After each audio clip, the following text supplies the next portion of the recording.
Assalamualaikum warahmatullahi wabarakatuh. Kami dari kelompok Tekon 2 yang akan membawakan presentasi tentang tugas besar pekerjaan struktur yang beranggotakan saya Muhammad Isra Albar, 2 Adila Zulhidoni, 3 Davi Saputra, 4 Raflisha, 5 Alfahmi, 6 M Ibnu Hasbi, dan nama proyek yang kami survei adalah Rumah Bapak Zen, dan nama pemilik proyek Bapak Zen, dan berlokasi di sini. Selanjutnya akan dibacakan oleh rekan saya Ibnu Hasbi.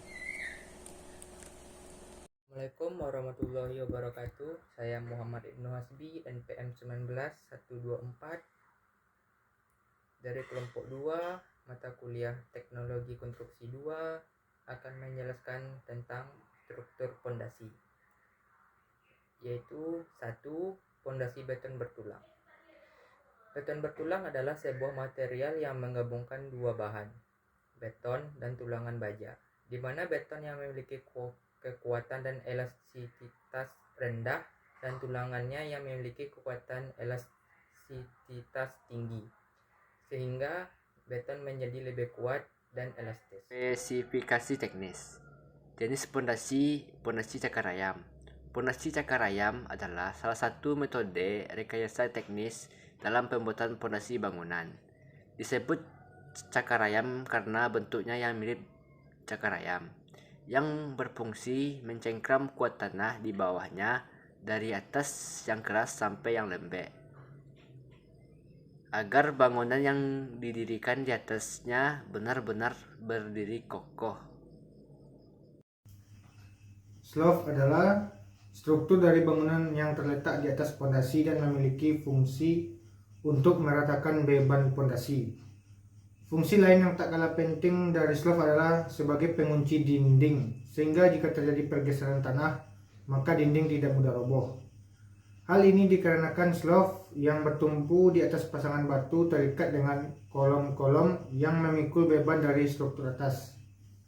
Beban-beban tersebut diteruskan ke pasangan batu yang terletak di bawah slope atau yang disebut dengan pondasi. Sejumlah fungsi slope yaitu slope mentransfer beban kasau ke kolom, slope menghubungkan pondasi kolom atau tiang pancang, slope menjaga pijakan penyebar di posisinya masing-masing saat ada gempa bumi.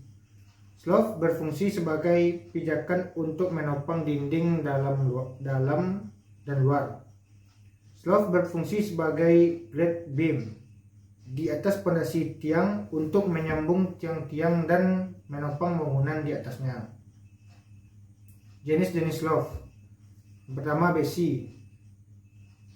Besi, untuk menggunakan slope besi diperlukan besi tulangan dan pokok atau cincin alias sengkangnya dengan komposisi yang tepat. 2. Kayu. Jenis slope yang kedua adalah kayu. Slope kayu bisa digunakan pada bangunan rumah adat seperti rumah panggung. Yang ketiga yaitu batu bata.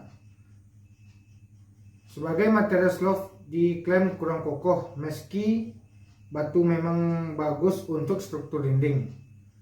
Alasannya, batu bata memiliki sifat lembab sehingga kurang mumpuni untuk menyangga beban di atas pondasi. 4. Beton bertulang. Beton bertulang merupakan material slope yang ideal digunakan pada bangunan rumah satu lantai yang mengusung pondasi batu kali. Jenis slope beton bertulang acap kali digunakan sebagai balok pengikat pada pondasi tiang.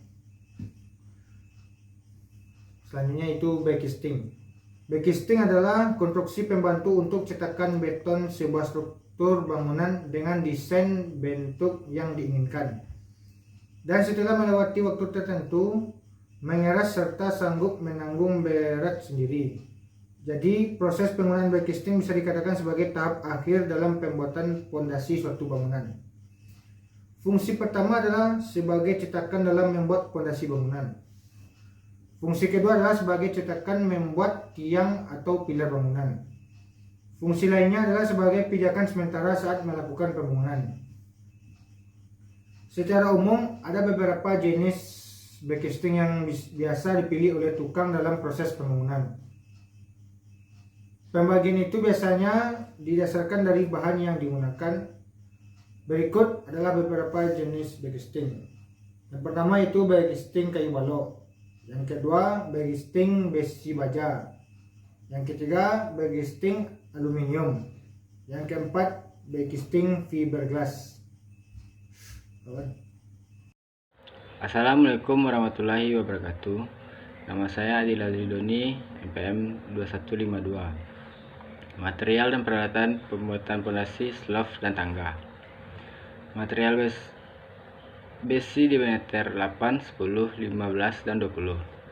Kawat besi atau kawat beton, pemotong besi manual atau gunting pemotong besi manual, semen Portland, air, batu, pasir, kerikil atau agregat, truk mixer, trowel, sekop, cangkul, gerobak, ruskam.